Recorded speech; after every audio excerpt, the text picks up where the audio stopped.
Everybody, welcome back to another Ishan S Show Daily. I know it's been a while since I've made one of these, but hopefully these episodes and videos become a little more regular. I've just been so busy over the past few weeks, so I've not been able to make regular videos, but hopefully we stick to a more consistent schedule like I used to do a few months ago now.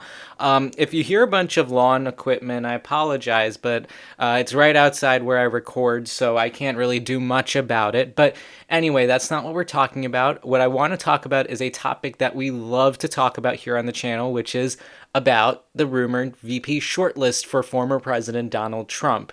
And I know the big picture over here kind of gives away who I think is on that list, but skipping aside Tim Scott, basically, former President Donald Trump has to pick a running mate to be in the election. We know that, and that running mate is going to be a very big part of this campaign. And the reason I point that out is because now former President Donald Trump is a convicted felon. And if you want to learn more about all of that, you can go to my podcast on Spotify, or you can go to the ishanshow.com, which I'll link in the description, to learn more about the conviction. But the conviction of former President Donald Trump, making him a criminal, and his sentencing being just a week before the July convention, Republican National Convention, puts a lot of extra eyes on whoever Trump picks as his running mate. And so last week, when this article I wrote came out, basically we got an indication that former President Donald Trump had just sent vetting materials to his top candidates that he is considering right now. Now, what do I mean by vetting materials? Well, basically, it's questionnaires, it's information, it's the campaign asking prospective VP candidates for all sorts of information from them. Bank information, college stuff, public statements, votes, whatever else that the candidate has. And the reason the campaigns do this is so that they can learn everything about the VP candidate. The presidential candidate has usually, has at this point been on the campaign trail for almost a year or even over a year. So they've been vetted by the public. The public knows everything about them. So it's not something crazy or outlandish that we could learn about them other than what might have already come up already. Whereas with the VP candidate, we don't know who it is until they're announced. So the campaigns like to get ahead of everything, and they want to learn everything about the candidates. They want to know if there are any issues with them. And so they have this very intense vetting process. And so honestly, I feel like the Trump campaign should have been asking for this information sooner, but they do what they want to do. And besides, the candidates are all pretty well-known people. But they have just asked for vetting materials from 8 prospective candidates. And those 8 people that they've asked, it really shows us who Donald Trump is observing and who he's looking at to pick as his running mate in July, which, by the way, we just got a report after a 1-hour interview of the former president that he plans on making the announcement of who his running mate will be at the July Republican National Convention. So now we know when we're going to get that VP pick. So for now, we can speculate to see who it might be. And some candidates have been asked to submit more than others paperwork, and it's an indication of how closely they're being watched and considered. So we got this information of who the 8 candidates are, and that's who I'm going to be looking at for this video. The 8 candidates, as well as 3 people who maybe I wasn't surprised to not see, but notable enough that they weren't on the list that we got. If you want to read this article, you can go to the ishanshow.com and check the political news blog to find out more about everything and read the article a little more. But I want to start with, it's the person who's the header on this. It's Senator Tim Scott of South Carolina. Not a surprise for me, honestly, with Tim Scott being on this list. Tim Scott has been, very active in Republican politics since President Biden took over in 2021. He's really emerged as a leader in the party, and as the only Black Republican senator, he really is he's a big voice in terms of the minority movement in the Republican Party. And he ran for president last year. He dropped out in November, but he ran a campaign for president, was generally avoiding getting into Donald Trump's bad graces, and he really tried to stay away from it. But as soon as he dropped out, within just a few months, he came out and endorsed Donald Trump. And I don't like using the word suck up, but Tim Scott has been a really big suck up to Donald Trump.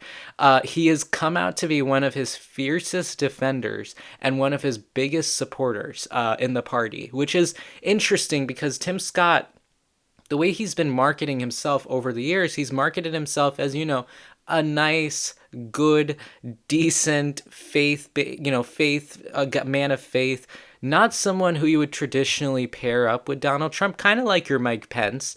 But yeah, Tim Scott is not somebody you would ideally fit in the Donald Trump mold, but he has definitely emerged as that type of person over the past few weeks. Definitely. Like on Meet the Press, he was asked, are you going to support the results of the 2024 election? And he very pointedly said that he's going to support the results when Donald Trump wins. I mean, if that's not really indicating what he's saying or how he may be viewing the election results, then I'm not sure what will. But Tim Scott is definitely somebody that I think is at the top. I'm not sure if he's the very top, but he's definitely top 3 people that I think Trump is really considering. And Trump himself has name dropped Tim Scott a lot on the campaign trail. Like, he's name dropped him a lot. And I think beyond just that, and I know it's in the comments when I've talked about candidates before, I know that identity politics is not a big thing on the Republican side, and you guys in the comments really love to make that known. But I do think that Tim Scott brings a minority appeal that is going to be beneficial for the Trump campaign that I think Trump is also very well aware about. Donald Trump wants to win this campaign, and there can be a lot of opinions, but Donald Trump at the end of the day does not care about opinions. He cares about winning. And I think Tim Scott can help enable that. And I think one of the biggest examples is that recently he made a $14 million investment in targeting minority voters in swing states for the Republican Party. And it's a strategic move, and it's Tim Scott really trying to indicate, like, hey, I want to be on the team, and this is what I bring to the team. So that's Tim Scott. I think Tim Scott, and we've talked about him plenty of times here on the show as well as on the YouTube channel. So there's not a lot more to have to introduce about him. So I think he's definitely in the running, if not in the top 3, in my view. Next is Senator Tom Cotton of Arkansas. Now, this is a name that I honestly, I really was not putting on my initial lists. If you've watched the previous videos, or if you've, read any speculative article in the past few months, Tom Cotton is not a name that has generally popped up on your list.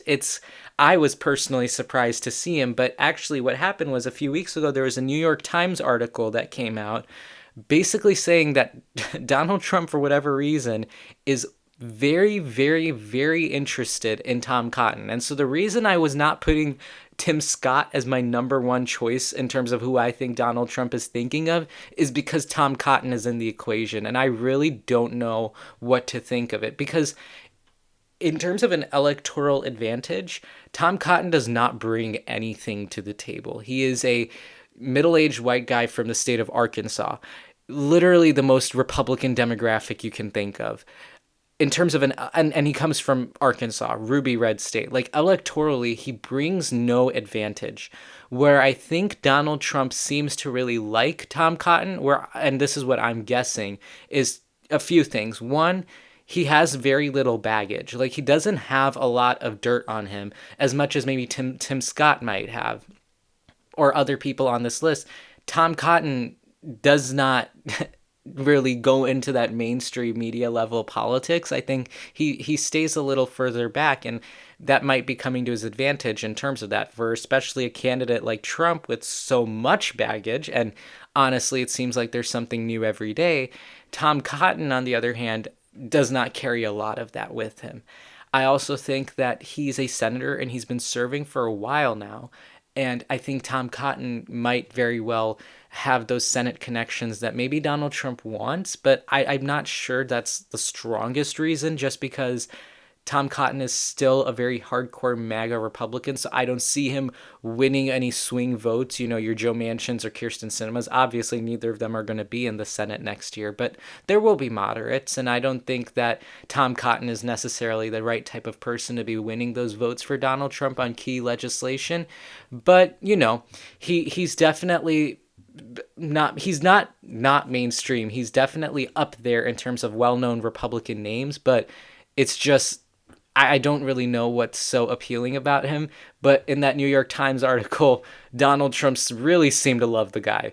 But in terms of Tom Cotton's own 2024 ambitions, he did consider running for president, but ultimately backed off. He said it's because it was for family reasons, like he didn't want to put his family through that. And I think that's very noble just because he does have 2 young kids, so it might be a bit too much to run for president with 2 young kids. But I also think it's just that he was scared and wanted to get in line with Donald Trump because Donald Trump obviously announced his presidential run. But I think he definitely had his eye on 2024 and is interested in something higher than U.S. Senator. And obviously what politician looks in the mirror and doesn't think they can be president? But Cotton is definitely on that top, I would say top 3, just because of that New York Times article that we got that kind of leaked that he was being considered, but also that he was in the high favorites. So definitely he's in there. I think he's definitely in that list of people. Next is Representative Elise Stefanik. So I will start off by saying Elise Stefanik has seen her stock rise significantly throughout this vice presidential process. I think where most people were introduced to her is when Liz Cheney was kicked out of Republican leadership in the House of Representatives.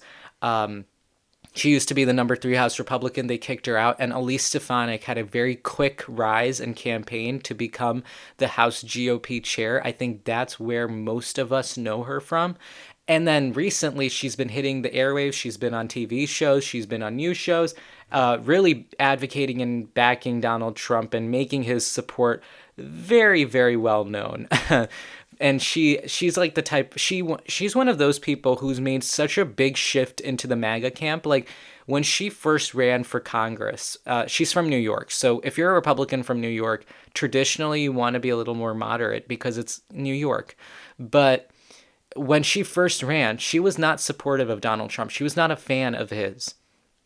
But as we came closer after the 2020 election and we had all those election fraud claims and everything, she made a huge shift to the MAGA camp. And I think that's something that Trump may find appealing and something that he may want to flex.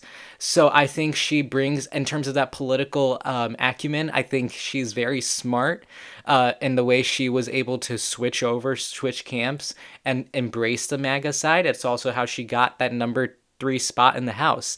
And if you remember last October and November, the chaos that was present with the House speakership stuff after Speaker McCarthy was ousted, like there was all these people in the Republican Guard going and running for speaker and then embarrassingly losing those votes and not winning or succeeding. And it really tarnished Republican leadership in the House.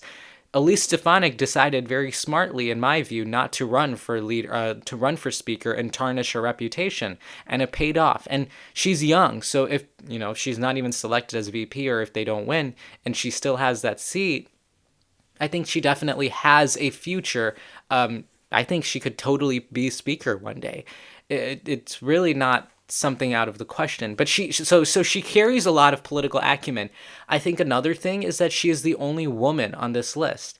In general, throughout this whole VP speculation process, we always were assuming that Donald Trump would want to pick a woman to rival Kamala Harris. And it's obviously not something, identity politics is again not something that they generally do on MAGA side, but in terms of support among women voters, there are polls that show that picking a woman vice presidential candidate would actually come to the benefit because it wins support. It's bringing representation onto a ticket that historically has never brought on a minority group or a woman onto their ticket, the only person being Sarah Palin on the Republican side. And I think seeing that debate stage with Kamala Harris, I think a female Republican vice presidential candidate, there are plenty good ones to pick from, would be a nice optics thing that I think Donald Trump might be considering. And even, there was Kristi Noem who was just saying, like, she was asked if Trump should pick a female vice president, and she said it would definitely help.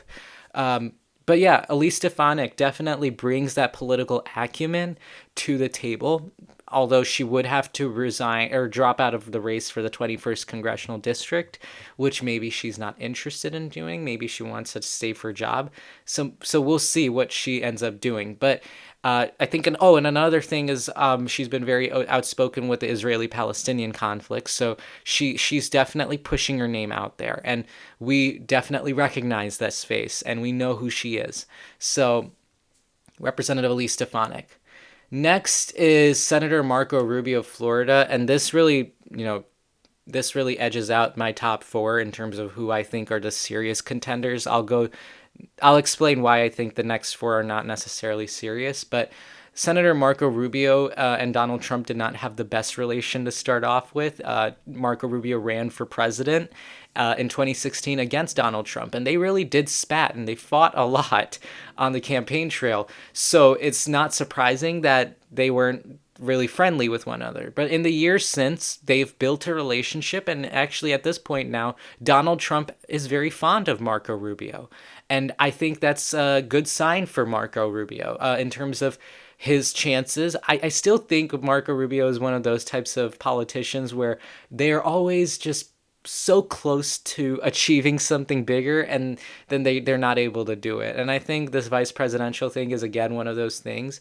Last Wednesday, he was even asked about being on this list, and he said that the campaign had not actually reached out to him about anything in terms of VP stuff.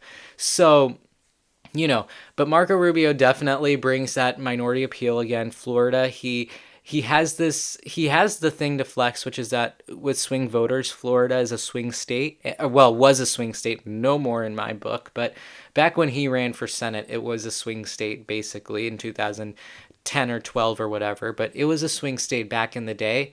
And I think Marco Rubio can market himself as being somebody who can reach to moderate voters and somebody who can appeal in the Midwest and in Arizona and Georgia. So it's not something out of the question. He definitely brings a lot of assets. I just don't think he's one of those exciting candidates, and I think Donald Trump definitely may recognize that.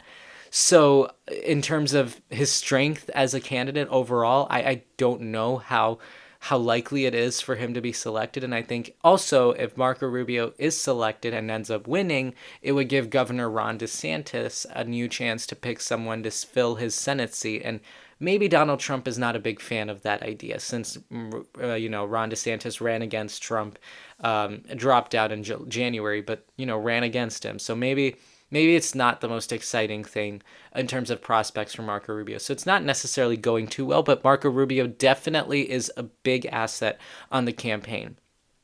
Only issue that I see with him in terms of just before he's even selected is he's from the state of Florida, and constitutionally, VP and presidential candidates cannot be from the same state. So one of them is going to have to leave Florida, and Trump, I don't think, really wants to leave Florida.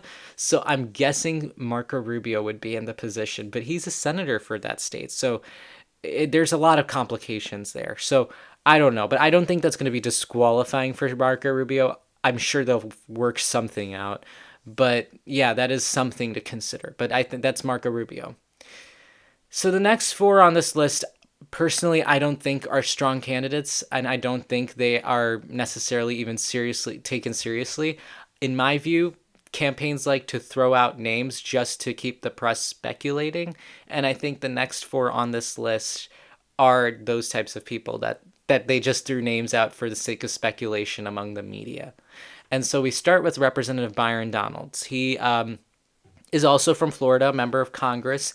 He has been a big supporter of Donald Trump. I've watched so many interviews with him, and he's been hitting the airwaves recently, especially in light of Trump's conviction. Was that last week? No, a while ago. He's been hitting the airwaves in support of Trump. And we've definitely seen him. I think where we were first very visibly exposed to him was during the speakership crisis when they would throw out not in October, but at the start of the 118th Congress, when Republicans would throw out Byron Donalds' name as a candidate for speaker, and he would consistently get those 20 protest voters. He would consistently get their support.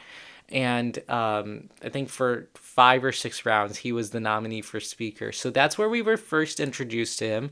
But Byron Donalds has definitely been on the campaign trail supporting Trump, and he's been all about, he's been everywhere supporting him.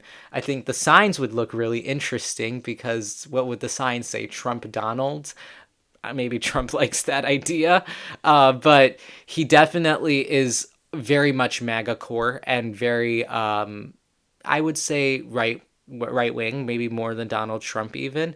He's just not very well known. And that's the issue that comes with Byron Donalds. He's just not very well known. 7% of CPAC, and this is CPAC, the most conservative conference that you can have, only 7% supported him as a running mate. Like, people just don't recognize him. And I think he's young, so he has time to build a name for himself. But he also just doesn't have the skills I would think that you would need from a vice presidential candidate in terms of either fundraising or swing state. The thing that Kamala Harris brought to the table for Joe Biden was that she was, A, very well known. 2, she was from a gold mine of a state in California for fundraising. So that's where I think a safe state pick would make sense. Byron Donalds, I don't really know how you would justify him, because he's not a prolific fundraiser. He's definitely very well known in Republican circles, not just by the general country. He's not a household name. So I don't think he would necessarily be a fundraising prodigy, but he's also just doesn't have that swing state appeal that maybe Marco Rubio had, because Marco Rubio ran in swing state Florida statewide. Byron Donalds ran in deep red Florida when it was a ruby red state. So in terms of the skills as a VP candidate, I don't think he necessarily brings that much to the table. But hey, Byron Donalds could maybe run for the Senate seat that opens up if Marco Rubio gets picked to be VP. So it doesn't end, obviously, for him. Then next is former HUD Secretary Ben Carson. So if the campaign was throwing out anybody's name literally just as a joke, maybe these 4 people that I'm about to talk about, of those 4 people that they throw in the press for speculation, maybe 3 of them are serious candidates, hey, they have a future. Ben Carson is literally just a joke. In my view, I don't think he's a serious candidate, and I think the campaign maybe just threw his name out literally for the sake of driving the press crazy. Ben Carson served as Secretary of Housing and Urban Development in Trump's administration. Although I will give him credit, he was one of the only people to last all 4 years throughout the entire presidential term, and in the Trump White House, that is quite the achievement. But Ben Carson is, A, not very well known. B, he's never held elected office. His past, he was a surgeon. So he was a surgeon. He was one of those people that when the twins are born together, they're he did surgery for that, and that's where he's very well known for. He ran for president in 2016, and that's where we got to know him, and then Trump picked him to be in the cabinet. But he's not been, so Ben Carson has not really been at fundraisers. He's not been at events. He's not been active on the campaign trail. So it makes you wonder exactly how serious of a candidate he is for this role. And Donald Trump does like him, but I just don't think he's really the type to, be taken seriously as a candidate. But he has been asked for vetting materials, so it brings something exciting to his career, I guess. But he is a strong contender, just, I would only say, because he was a loyal cabinet member and he served in the cabinet as HUD secretary for a while. Next is Senator J.D. Vance of Ohio. This guy definitely fought for himself to be on this list. A lot of people were dismissing him. A lot of people, even Trump, was not necessarily taking this guy seriously. He's a senator from Ohio. He just won in 2022. People were not really taking him seriously. He kept pushing his name, and so he would always be in the maybe section and speculation posts, but never actually among the top. So to see his name as one of the people to be asked for vending materials, I think is a big accomplishment for him. Just because, like, good for him. He fought his way and got onto the list, but I think the list is about as far as he's going to go. Just because I don't think he's experienced enough. And I think Donald Trump is definitely looking for somebody who can serve him on day one, not just be a campaign prop. And I think J.D. Vance definitely is not that person. I think as a senator, he needs to build more of a reputation, although he has definitely defined and carved a space for himself as a very prolific and outspoken critic of the Joe Biden administration. But just like Elise Stefanik, J.D. Vance was not a fan of Donald Trump at the start. He was one of those people that criticized Donald Trump a lot. But then he made a huge MAGA shift during the 2022 midterms when he ran for Senate. Like, he made the biggest shift and suddenly became so pro-MAGA. And in Ohio, he won the Senate seat there, which is not necessarily a huge accomplishment, but definitely, like, good for him, I guess. But yeah, I just don't think there's much to work with him. He is an advocate for industrial and rural causes.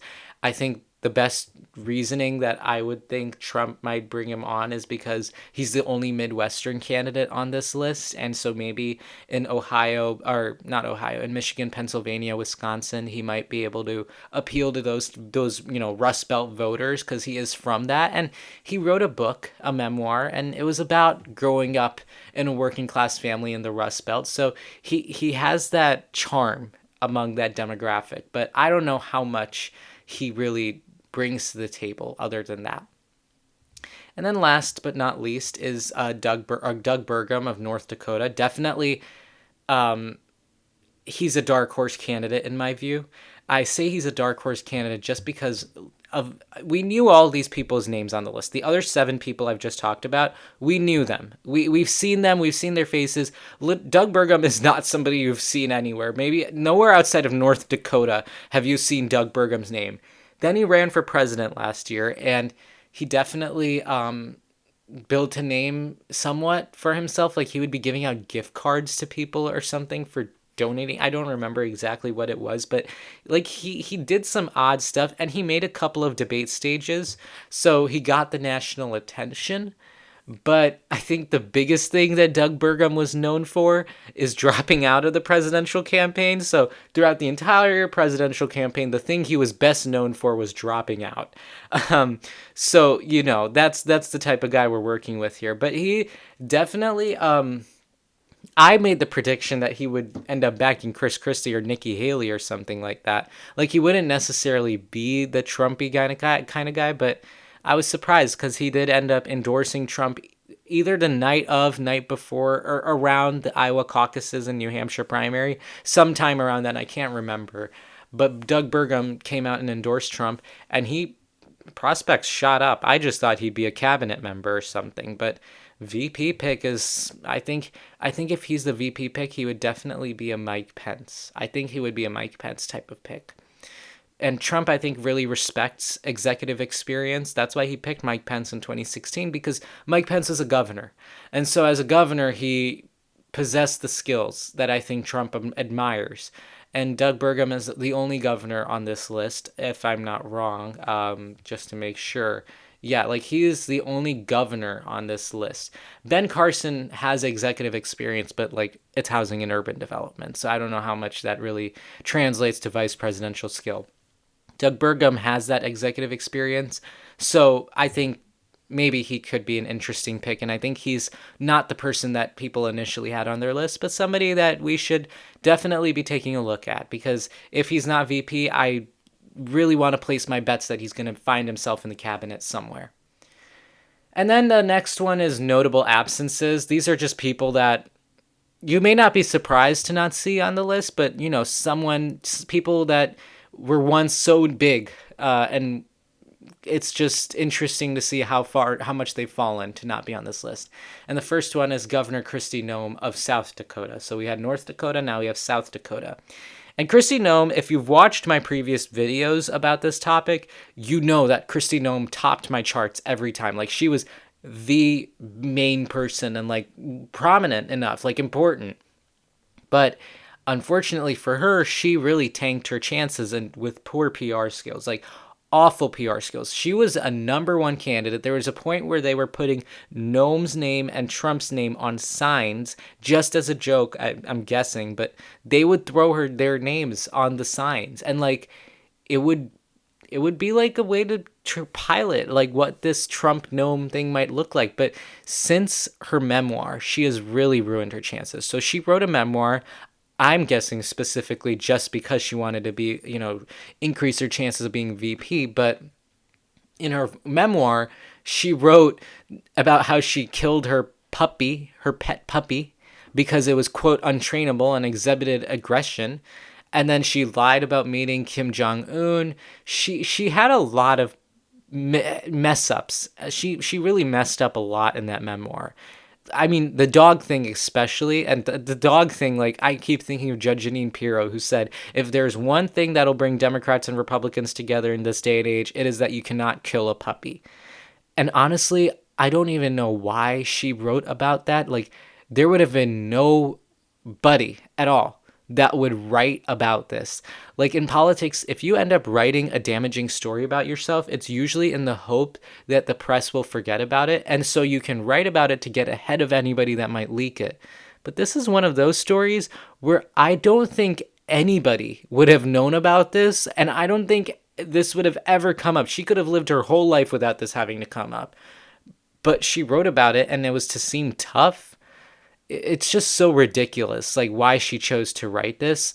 And so then they started saying that she was, quote, over auditioning for the role of VP. And I think that really did not appeal to Donald Trump. Donald Trump doesn't even like dogs, and he was reportedly disturbed by this story. So that's got to show you, like, even the Donald was not a fan. So after that memoir, and then a really poor PR blitz after that. Like, then they started booking her on all the news shows in an effort to maybe, like, change, save face. After a series of all of that, she really tanked her chances at being VP. I don't think she has a chance anymore. Next is former UN Ambassador Nikki Haley. So you guys in the comments and previous videos really did not like Nikki Haley, but she, in my view, is still the best candidate for this role. Maybe not as much anymore now that she's come out and said that she's going to vote for Donald Trump. She held around 20% of the Republican electorate and has those moderate and swing voters, or at least had them.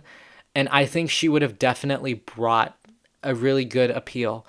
But there was a nasty campaign in the end for Nikki Haley and Donald Trump. Like, it became nasty. They were really mean to each other. They were criticizing like crazy. So I don't know how likely it would have been. She does hold a distinction of winning, being the only Republican candidate to win a state in this primary. She won the state of Vermont.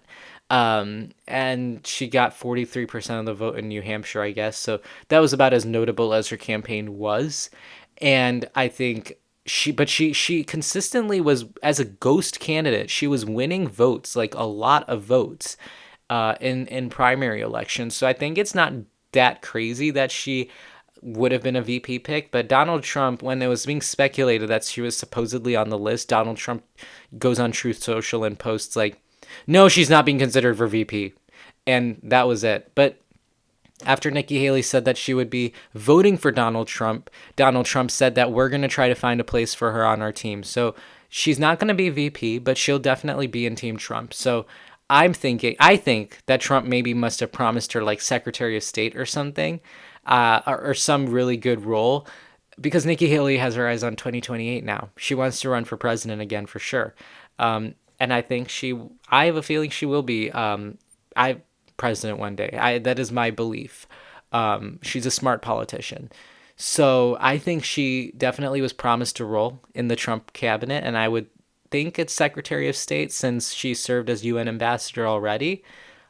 But yes, I don't think she tanked her chances after running for president. And then lastly is businessman Vivek Ramaswamy. This isn't a big shocker. He ran for president too, by the way. Definitely not in anyone's top choice, but he is being considered for cabinet to be Secretary of Homeland Security. So he's already just not in the running, and Trump already counted him out of the running to be VP. So he has a future should Trump win the election. Vivek Ramaswamy has a different focus. But yeah, that is all we have for today. So if you want to check this article out, you can go to the ishanshow.com and check out this article right here. But that does it for us today. Thank you so much for watching the video. If you liked my commentary and analysis, you can check us out on Instagram, X, Spotify. Subscribe to this channel to get more videos. There's some videos you might like, and you can also check for my newest upload hopefully every day. We'll try to see. But thank you so much for watching, and I'll see you in the next video. Bye.